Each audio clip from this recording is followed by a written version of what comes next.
chapitre 3, les versets 22 à 24. Colossiens chapitre 3, les versets 22 à 24. Est-ce qu'on peut s'élever pour honorer la parole de Dieu? Colossiens chapitre 3, les versets 22 à 24.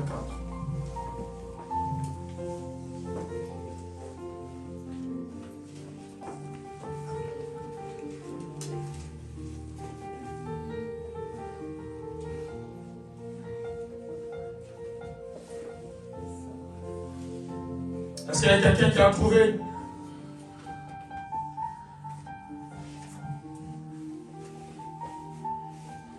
Je lis la parole. Amen. Colossiens chapitre 3, les versets 22. Serviteurs, obéissez en toutes choses à vos maîtres selon la chair, et non pas seulement sous leurs yeux, comme pour plaire aux hommes, mais avec simplicité de cœur, dans la crainte du Seigneur. 23. Tout ce que vous faites, faites-le de bon cœur, pour que le Seigneur, faites-le de bon cœur pour le Seigneur et non pour les hommes. Le verset 24. Sachant que vous recevez du Seigneur l'héritage pour récompense. Servez Christ, le Seigneur. Amen. Amen. Prenons nos places. Ici, c'est Paul qui est en train de dire, il dit, serviteurs, obéissez. Il a commencé par souligner quelque chose de très important. Il dit obéissez. Vous savez, même dans la Bible, Dieu résiste aux orgueilleux. Dieu aime le péché.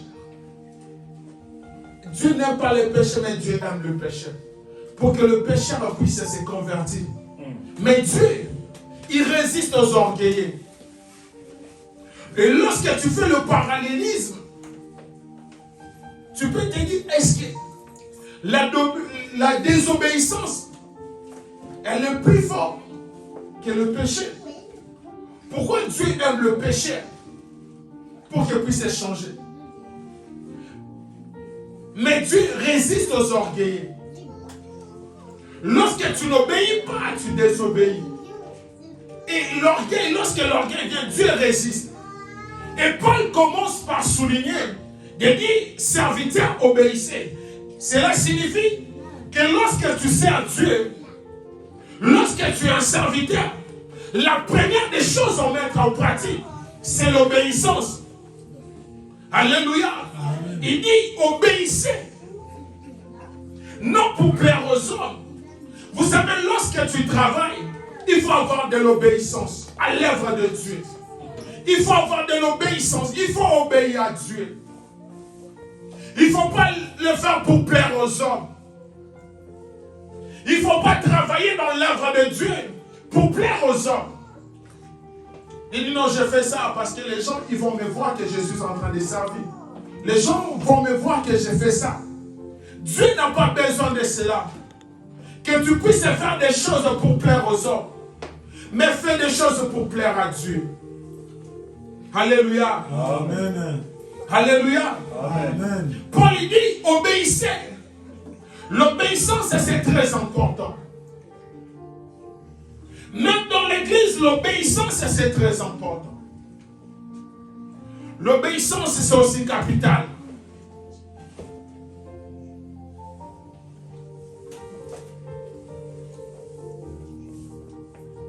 Alléluia. Amen. Lorsqu'on sert Dieu, on obéit aussi à sa parole.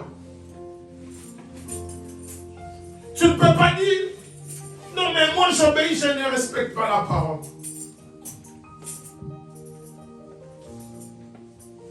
Il dit, obéissez à vos maîtres. Non pour plaire aux hommes. Non pour plaire à des personnes qui te regardent. Vous savez l'importance de servir. Cela signifie que tu prends un engagement avec Dieu. Et lorsque tu prends un engagement avec Dieu, et cet engagement, il ne faut pas le prendre à la légère. Parce que tu es en train de servir ni une personne, mais tu t'es engagé avec Dieu. Et ces choses, il ne faut pas les prendre à la légère. Aujourd'hui, il y a plusieurs vies où il y a plusieurs personnes. Ils sont en train de pleurer, de dire Seigneur, moi je te sers. Mais ma vie n'évolue pas. Mais ma vie ne change pas. L'engagement que tu as pris avec Dieu, est-ce que cet engagement, tu l'as pris à la légère ou pas? Alléluia. Amen. Aujourd'hui, les gens servent Dieu avec légèreté. Aujourd'hui, les gens servent Dieu avec orgueil. Aujourd'hui, les gens servent Dieu parce qu'ils pensent que non, moi je suis le tout-puissant. Non, bien-aimé. Lorsque tu sers Dieu, il faut être humble. Lorsque tu sers Dieu, bien-aimé, il faut être doux. Alléluia. Amen. Alléluia. Amen. Paul dit, obéissez à vos maîtres. C'est aussi important, on doit souligner aussi à l'église. Vous savez, lorsque Dieu établit ses serviteurs, aussi je vais ouvrir une parenthèse à l'église. Lorsque Dieu nous appelle à l'église, lorsque Moïse n'était plus là, Dieu a choisi Josué. Et tout autour de Josué, Dieu avait mis aussi des gens. Et ces gens-là, ils avaient dit à Josué, tout ce que toi tu diras, nous on va les faire. C'est lui qui va s'opposer de toi, Josué. C'est aussi comme s'il s'opposait de nous. Lorsque Dieu élève une personne dans l'église, on est censé d'appuyer, d'accompagner cette personne. Alléluia. Amen. Alléluia, c'est important. Et lorsque aussi la personne que Dieu a élevée dans l'église, vous savez, l'église appartient à Dieu. L'église n'appartient pas à une personne. L'église, c'est l'église de Dieu. L'œuvre, c'est l'œuvre de Dieu. Par sa grâce, par sa miséricorde, Dieu établit des responsables, des pasteurs, des apôtres, des prophètes. Mais l'église reste d'abord l'église de Dieu. Voilà pourquoi nous tous sommes d'abord appelés à être obéissants à la parole de Dieu. Peu importe être pasteur, prophète, d'abord on doit être d'abord obéissant à la parole de Dieu. Et ensuite il y a des étapes qui suivent. Et lorsque Dieu aussi t'appelle à l'église, tu es mis à côté d'une personne, il faut aussi être obéi. Il faut aussi obéir à la personne que Dieu a placée devant toi.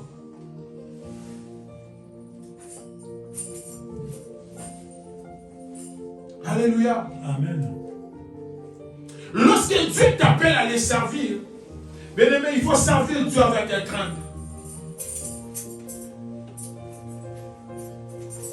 Lorsque Dieu t'appelle à les servir, bien aimé, il faut servir Dieu avec crainte. Il faut servir Dieu avec pureté. Ne viens pas servir Dieu dans le péché. C'est très important. Parce que notre Dieu est pur. Mais on ne se moque pas de Dieu. Tu peux te dire, non, je viens, je sers Dieu, les gens me voient en train de chanter, en train de prêcher. Mais il y a des choses que tu fais en coulisses et tu te dis, personne ne peut me voir. Il n'y aura pas un pasteur qui peut me voir. Mais sache-le, il y a un Dieu qui voit tout et il connaît tout. Amen. Tu ne peux jamais te cacher devant ce Dieu-là. Tu ne peux jamais faire des choses en cachette que Dieu ne te voit pas. Non, bien aimé. Lorsqu'on sert Dieu, on doit servir Dieu avec crainte. On doit servir Dieu avec pureté. On ne sert pas Dieu avec le péché. On ne sert pas Dieu dans le péché. Alléluia. Amen. Alléluia. Amen. Ne viens pas servir Dieu avec des aventures. Non, bien aimé. Ne sers pas Dieu avec des aventures. Si tu veux servir Dieu, il faut servir Dieu avec pureté. Avec crainte. Et lorsque tu vas servir Dieu avec pureté, la main de Dieu va se manifester dans ta vie. Amen. Mais lorsque tu sers Dieu dans le péché, Dieu va te frapper. Ce n'est pas un pasteur, ce n'est pas un prophète, mais c'est lui-même qui va te frapper. Vous savez, il dit tant que la terre subsistera, tant que la terre va exister, Cette loi ne passera jamais. La loi de la semaille et de la moisson. Cela signifie que tu sèmes, tu vas récolter. Et la Bible souligne tant que la terre subsistera, tant que la terre va exister, tant que nous serons ici sur cette terre, cette loi ne passera jamais. Cela signifie que tu sèmes, tu vas récolter. Si tu sers Dieu avec des aventures, Dieu va te frapper. Aujourd'hui, tu peux te dire non. Ce que je fais, personne ne me voit. Dieu aussi ne me frappe pas. On dit Dieu est riche en bonté. Mais ce qui suit, c'est là en colère. Cela signifie la colère de Dieu est toujours là. Mais il est riche en bonté. Il est tellement riche, mais là en colère. Cela signifie, si tu fais aujourd'hui, il est riche en bonté. Mais sa colère, c'est long. Ça vient petit à petit. Mais lorsqu'il va te frapper, même les diables, il aura peur de toi. Alléluia. Amen. Alléluia. Amen. Dans la nouvelle alliance, Dieu nous a fait un royaume de sacrificateurs. Tel que tu es là, tu es censé et tu es obligé de servir Dieu. Tu peux aussi servir Dieu par ton témoignage. C'est très important. De servir Dieu aussi par ton témoignage. Si tu as un bon témoignage, c'est facile d'aborder une personne, de lui parler de Jésus. De dire, écoute, tu es en train de traverser des moments difficiles, mais confie-toi à Dieu. C'est Dieu là va te délivrer. C'est Dieu là va te sauver. Viens à l'église, viens prier avec nous. À cause de ton témoignage. Mais si le témoignage est bafoué, tu auras du mal à évangéliser, tu auras du mal à parler du Seigneur Jésus dans ta vie. Alléluia. Amen. Parce que nous sommes ses serviteurs. Tu es un sacrificateur, tu as reçu Jésus. Est-ce que là où toi tu es en train de servir Dieu, cela ne signifie pas que pour servir Dieu, il faut simplement venir prêcher devant nous. Non, non. Servir Dieu ne se limite pas à prêcher devant. Il y a aussi de grandes choses à faire. Il y a aussi des choses plus importantes. Même là où toi tu es, tu peux servir Dieu. Est-ce que lorsque les gens te voient, est-ce que les gens témoignent réellement Dieu dans ta vie?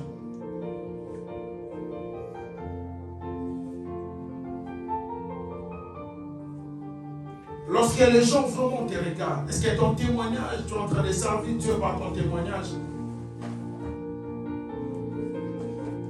Alléluia. Amen. Bien-aimés, vous savez, c'est très important de servir Dieu.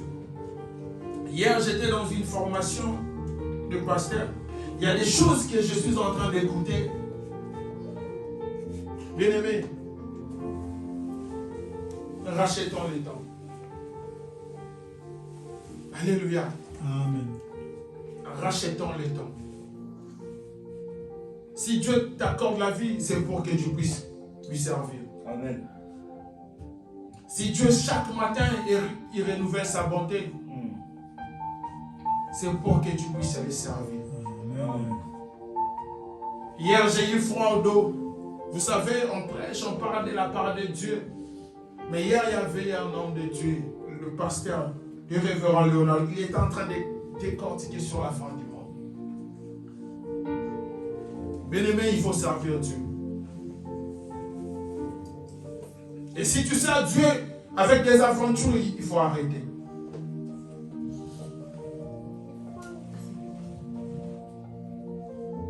Il faut arrêter prochainement. On va vraiment parler de ça pour que l'église soit réveillée.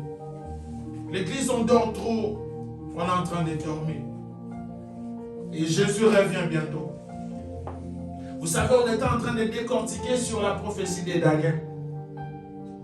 Tout ce que Daniel avait dit, ça c'est déjà accompli. Mais ça restait juste une seule prophétie.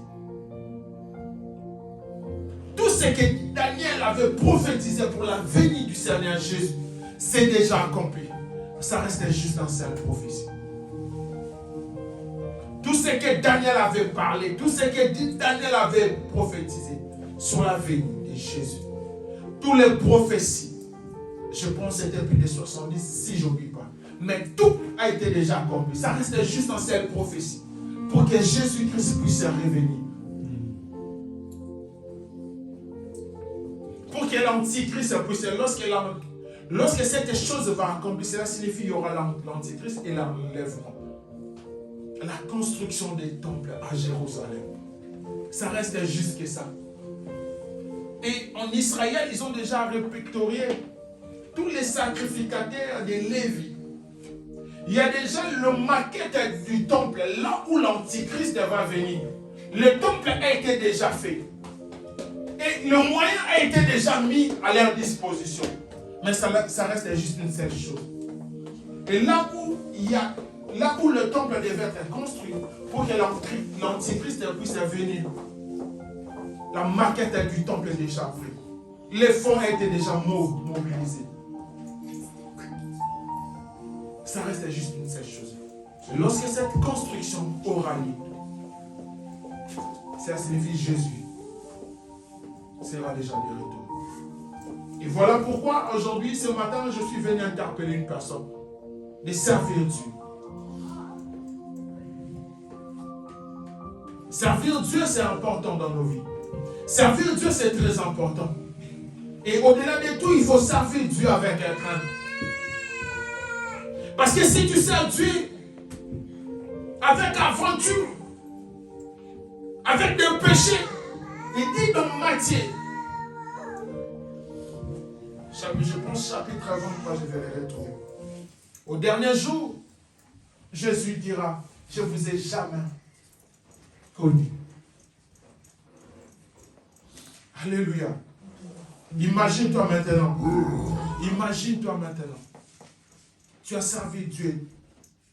Mon dernier jour, il va te dire, je ne t'ai jamais connu. Voilà pourquoi, bien aimé, il faut servir Dieu avec la crainte. Il ne faut pas servir Dieu. Matthieu chapitre 7, le verset 23. On commence par le verset 22. C'est juste la parenthèse et puis on va retourner. Plusieurs me diront ces jours-là, Seigneur, Seigneur, n'avons-nous pas prophétisé par ton nom? N'avons-nous pas chassé des démons par ton nom? N'avons-nous pas fait beaucoup de miracles par ton nom? Alors, je leur dirai ouvertement, je ne vous ai jamais connu. Retirez-vous de moi. Alléluia. Amen. Alléluia. Amen. Bien-aimés, on doit faire attention. Servir Dieu, ce n'est pas que passer devant. On peut servir Dieu dans la modération. On peut servir Dieu dans le protocole. Dans la musique, on peut servir Dieu. Mais dans toutes les choses, bien aimés, il faut servir Dieu avec crainte. Il faut servir Dieu avec pureté. Afin que lorsque Jésus va revenir, que tu puisses avoir ta récompense. Mais avant cela, dans le chapitre 23, il dit, tout ce que vous faites, faites-le de bon cœur. Alléluia. Amen. Il dit, tout ce que vous faites, faites-le de bon cœur. Lorsque tu es en train de servir Dieu, il faut le faire de bon cœur. Est-ce qu'aujourd'hui, il y a des gens qui servent Dieu avec un bon cœur? Est-ce qu'aujourd'hui, à l'église, il y a des gens qui servent Dieu avec un bon cœur? C'est là où le problème commence. Parce que s'il y a des gens qui servent avec un bon cœur, il y aura des gens qui seront dévoués à l'église. Il y aura des gens qui vont respecter la parole de Dieu. Il dit, tout ce que vous faites, faites-le de bon cœur. Est-ce que tu fais l'œuvre de Dieu avec le bon cœur? Tout ce que tu fais, faites-le de bon cœur. Non pour les hommes, mais pour le Seigneur. Lorsque tu fais l'œuvre de Dieu avec un bon cœur, faites-le pour le Seigneur. Ne faites pas ça pour les hommes, mais faites-le pour le Seigneur Jésus-Christ. Parce que c'est lui qui t'a appelé. Parce que c'est lui qui t'a sauvé. Il a payé un prix pour toi. Avant que tu puisses être un Dieu là te connaissait. Et il avait déjà payé un prix pour toi. Voilà pourquoi il dit, tout ce que vous faites, faites-le de bon cœur. Est-ce qu'aujourd'hui il y a des gens qui peuvent se lever et dire, moi je suis en train de servir Dieu avec un bon cœur? C'est là où le problème commence. Aujourd'hui, il y a des gens qui servent Dieu. On doit être derrière eux. On doit les pousser à faire Dieu, à faire l'œuvre de Dieu. On doit être derrière eux. Bien aimé, l'œuvre, ce n'est pas l'œuvre de quelqu'un, mais c'est l'œuvre de Dieu. Lorsque tu sers, tu ne viens pas servir le pasteur. Tu ne viens pas servir la personne que Dieu a établie dans l'église, mais tu viens servir Dieu à côté de la personne que Dieu a élevée dans l'église. Mais tu ne viens pas les servir. Ne faites pas cette erreur que lorsque je travaille à l'église, je travaille pour le pasteur. Non, tu travailles pour Dieu. Voilà pourquoi il dit, tout ce que vous faites, faites-le de bon cœur. Parce que vous le faites pour le Seigneur, non pour plaire aux hommes, non pour les hommes, mais pour le Seigneur Jésus-Christ. Amen. Alléluia. Amen. Tout ce que vous faites, faites-le de bon cœur. Qu'on ne te pousse pas à faire l'œuvre de Dieu. Qu'on ne soit pas derrière toi pour faire l'œuvre de Dieu. Faites l'œuvre de Dieu avec tout ton cœur, avec un bon cœur. Avec un bon cœur pour le Seigneur. Vous savez, aujourd'hui, si le christianisme aujourd'hui est fragilisé, parce que les gens ne servent plus le Seigneur avec un bon cœur. Aujourd'hui, les gens commencent à servir Dieu à cause de leurs intérêts, par rapport à leurs intérêts. Ils servent Dieu par rapport aux intérêts personnels. Ils servent Dieu pour de l'argent. Ils servent Dieu pour avoir des femmes. Ils servent Dieu pour avoir la gloire du monde. Ils ne servent pas Dieu avec un bon cœur. Tout ce que vous faites, faites-le de bon cœur pour le Seigneur Jésus-Christ. Ne faites pas l'œuvre de Dieu pour rechercher la gloire du monde. Mais faites-le de bon cœur. Est-ce que tu sers Dieu avec un bon cœur?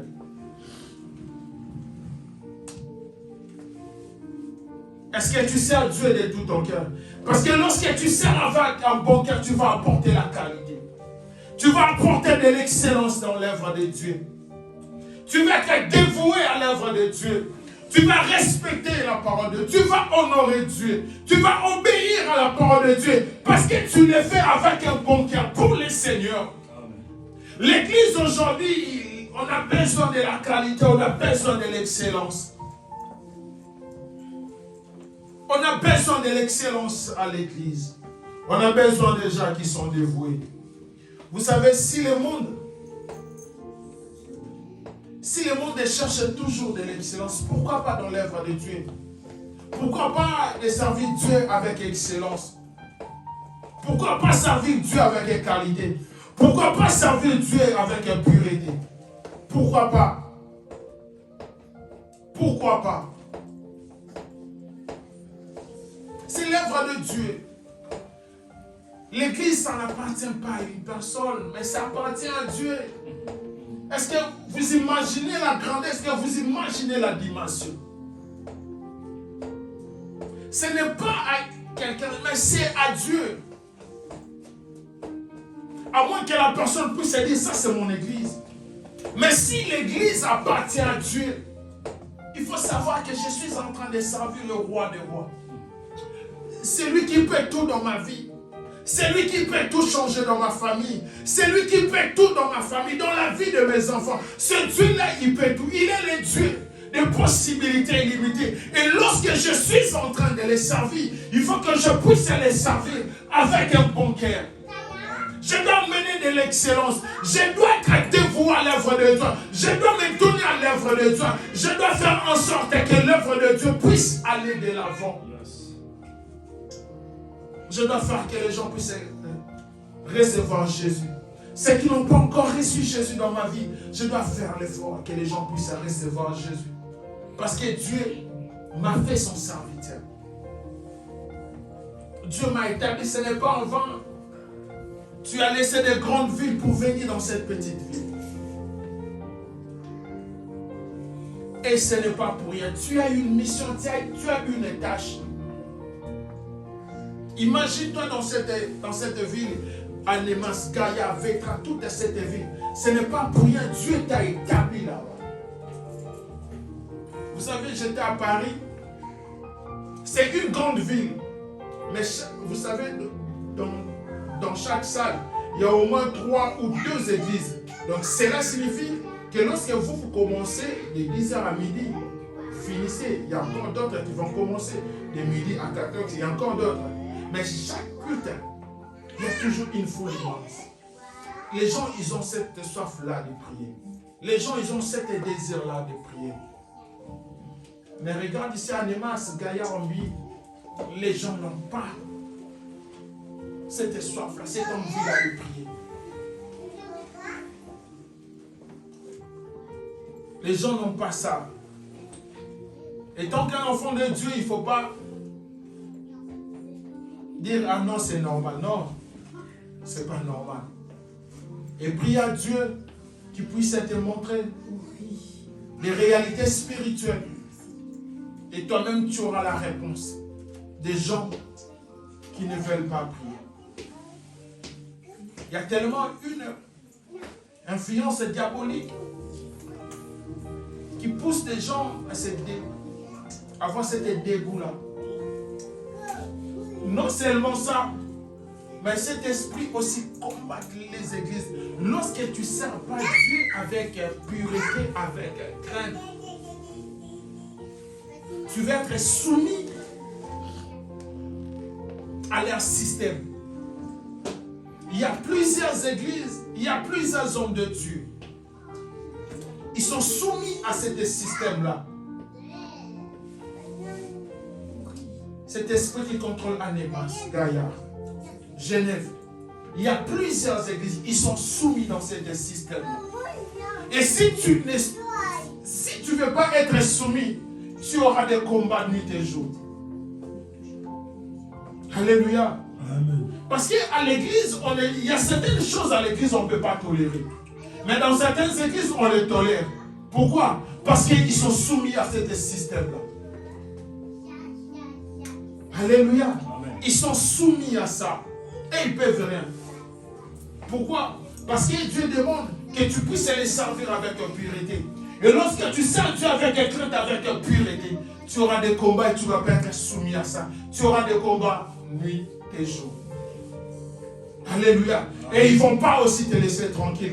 Mais gloire soit rendue à Dieu. Parce que la Bible nous dit, c'est lui qui est à moi. Et plus fort que c'est lui qui est dans ce monde. Cela signifie, peu importe les combats, peu importe les combats qui peuvent s'élever aujourd'hui, mais je suis sûr et certain, la victoire est assurée. Parce que nous ne combattons pas pour la victoire, mais dans la victoire. Cela signifie la victoire est assurée et garantie. Amen. Alléluia. Voilà pourquoi toi tu es là. Dieu t'a appelé à les servir. Parce qu'ici on est en train de mener, bien-aimé, un combat farouche dans cette vie. Alléluia. Les gens, ils vont te traiter de tous les mots. Ils vont te traiter de tous les mots. Ah, toi tu es. Parce qu'ils savent, toi tu es quelqu'un qui n'est pas soumis à ce système-là. Tu vois, c'est bien qui se passe là. Pourquoi? Parce qu'il y a un pays qui ne veut pas être soumis à leur système. Et comme il ne veut pas être soumis, il faut quoi? Il faut l'attaquer pour qu'il soit soumis. Et lorsqu'il lui aussi il a compris, il a déclenché la guerre. Alléluia. Et cette ville aussi, si tu ne soumets pas, tu auras des combats. Mais gloire soit rendue à Dieu parce que nous avons Jésus. Voilà pourquoi, bien-aimé, il faut s'élever là-dessus. Tu dois servir Dieu. Il y a des âmes qui sont en train de mourir. Il y a des âmes qui ont besoin de Jésus. Il y a des familles qui ont besoin de Jésus. Mais toi, tu es là. Mais toi, tu es appelé. Mais tu es en train de croiser les bras. Dis, ah ben, cette famille-là suivre. Mais s'il y avait vraiment un pasteur, il allait venir, il allait prier pour ça. Mais toi, tu es là. Toi, tu es en train de voir combien cette famille est en train de souffrir. Pourquoi pas apporter la parole de Dieu? Alléluia. Amen. Dieu nous a fait des sacrificateurs. Il dit, tout ce que vous faites, faites-les de bon cœur. Lorsque tu fais l'œuvre de Dieu avec un bon cœur, il dit dans le verset 24, sachant que vous aurez Alléluia. Il dit, sachant que vous aurez. On va les lire. Le chapitre 24. Paul dit, sachant que vous recevez du Seigneur l'héritage pour récompense. Cela signifie, lorsque tu sers Dieu avec un bon cœur pour le Seigneur, il dit, sachant que vous recevez du Seigneur l'héritage comme récompense. Cela signifie que lorsque tu sers Dieu, Dieu ne va pas te laisser comme ça. Lorsque tu sers Dieu, Dieu ne va pas te laisser en train de pleurer. Lorsque tu sers Dieu avec pureté, avec crainte, c'est Dieu qui va s'élever dans ta vie. Amen. Il dit, sachant, cela signifie, il faut savoir une chose, que lorsque tu me sers avec crainte, avec pureté, avec obéissance, moi l'Éternel, je vais te payer. Amen. Il dit, vous aurez de l'héritage comme récompense. Alléluia. Amen. L'héritage comme récompense. Si tu sers Dieu, bien-aimé, Dieu ne va pas te laisser comme ça.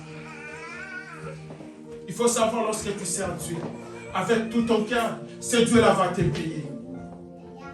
C'est Dieu là, il va se souvenir de ta femme. C'est Dieu là, il va se souvenir de ton travail. C'est Dieu là, va pas te laisser commander. C'est Dieu là, va pas te laisser pleurnicher. C'est Dieu là, va pas te laisser dans la galère. Parce qu'il vous recevez du Seigneur. Et lorsque Dieu promet, il réalise. Parce que la Bible nous dit, il n'est pas un homme pour mentir, ni un fils de l'homme pour se repentir. Lorsque Dieu il promet, il réalise. Lorsque Dieu te dit, ici moi je vais te récompenser, c'est Dieu qui va te payer. Parce qu'il dit dans Hébreu, il est le rémunérateur. Alléluia. C'est Dieu là, il est le rémunérateur. Cela signifie, il va te payer. Amen. Il est le bon rémunérateur. Il est le rémunérateur. Lorsque tu sers Dieu, bien-aimé, c'est Dieu là va pas laisser ta femme. Certes, aujourd'hui, tu vas traverser. Tu peux traverser des combats. Tu peux traverser des moments difficiles. Mais comme il t'a promis, vous recevez du Seigneur. Paul ne dit pas d'une personne. L'héritage que vous allez recevoir, vous n'allez pas recevoir ça d'une personne. Mais il dit du Seigneur. Parce que tu sers Dieu, tu ne sers pas une personne. Amen. Il dit, vous recevez du Seigneur l'héritage pour récompense. Vous savez, nous sommes des co-héritiers du Christ. Cela signifie, tu partages déjà le même avantage avec le Christ. Parce que tu l'as reçu. Mais lorsque tu le sers encore, comme tu partages encore, mais il y aura aussi une récompense. Alléluia. Amen. Parce que tu es déjà co-héritier du Christ. Tu partages le même avantage avec le Christ. Mais au-delà de cet héritage, il y a aussi une récompense réservée à celui qui sert Dieu. Alléluia. Amen. Parce que s'il n'y avait pas de récompense, pour l'aller, c'est limité. Vous recevez l'héritage. Mais il dit plus loin, vous recevez une récompense. Alléluia. Amen. Faites l'œuvre de Dieu parce que l'œuvre de Dieu va te payer. L'œuvre de Dieu va protéger ta famille. Dieu sera toujours là pour te servir. Dieu sera toujours là pour intervenir dans ta vie. Peu importe le moment, peu importe les temps qui seront difficiles, mais comme tu es en train de servir, il sera toujours là. Vous savez, Dieu, il est plus que cet organisme de l'OTAN. Vous savez, tout allié de l'OTAN, ils se disent, si tu m'attaques, il y a l'article 5. Alléluia. Amen. Alléluia. Amen. Ces pays disent, si tu m'attaques, il y a l'article 5 qui va se déclencher. Et tous les membres, ils vont t'attaquer. Alléluia. Si les gens, ils se sentent en sécurité, parce qu'ils ont adhéré à un organisme pour les défendre. Parce qu'ils se disent que si tu m'attaques, cet organisme va s'élever contre toi. Alléluia. À comprendre plus forte raison, c'est lui qui sert Dieu. Et si le combat s'élève, cela signifie que ta famille ne va pas s'élever. Mais il y a un Dieu qui est au-dessus de toutes choses. C'est Dieu-là qui fait tout. C'est Dieu-là qui va s'élever pour combattre à ta faveur. Alléluia. Voilà les avantages de servir Dieu dans ta vie. Non seulement il va te payer, mais il va aussi assurer ta protection. non seulement de toi, même de ta famille. Alléluia. Alléluia. C'est important, bien-aimé, de servir Dieu. Et ce matin, je suis venu interpeller une personne. Je suis venu dire à une personne ce matin, excellent enfant de Dieu, peuple de Dieu, servons le Seigneur. Servons le Seigneur Jésus-Christ. Parce que tu vas répondre à son appel. Servez Jésus-Christ dans ta vie. Parce qu'il t'a fait un sacrificateur. Servez le Seigneur Jésus-Christ. Parce que ce Dieu-là va protéger ta famille, va protéger tes enfants, va assurer ton avenir et tout en toi sera garanti par la parole du Seigneur. Acclamons très fort pour la parole de Dieu.